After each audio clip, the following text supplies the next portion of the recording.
Okay. So welding is widely used in shipbuilding to build the ships because welding as compared to riveting is much more leak proof as compared to this riveting. Okay. So it is mostly used in shipbuilding to building ships. Then we have wide application in automotive industries like in car, trucks, and other vehicles. It is widely used in weldings, different type of weldings like plasma welding, like electron beam welding, and a number of weldings are used in automotive industries. Then we have in construction industries, like in like in metallic structures, like in bridges. And then in mechanical industries to build machines, in to build the machines to building the frames of machines, and uh, and they are also used to make industry automation automotive.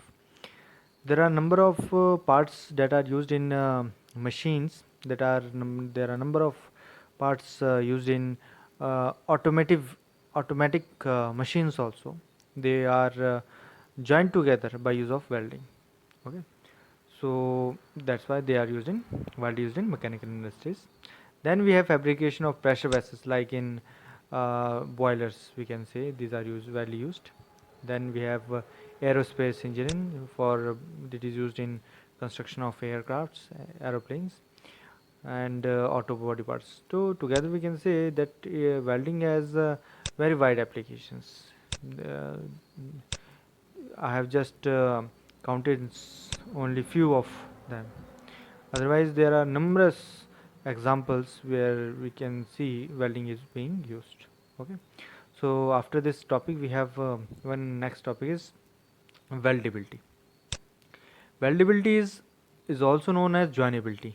As its name suggests, as its name, joinability, it refers to the ability of material to be welded, whether material can be welded or not.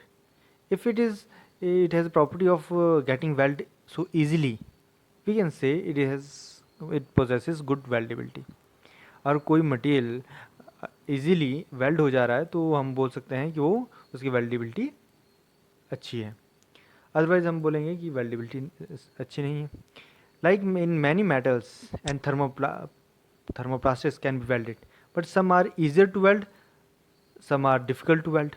Like as per this diagram, I have taken this diagram here for comparison. See, you can see from here that we have we have one case where dissimilar metals are being they are tried to be weld. So but as you can see, they are difficult to join. Okay, so their weldability is poor.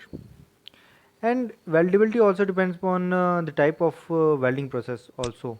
Like in like we can see here that as C represents, where this C represents commonly used, C represents commonly used, R is for recommended, and D suggests for difficult, and for not used. Okay, like cast iron, like let's take this case of a cast iron. Cast iron is a material whether we are going to discuss whether it is weldable or not.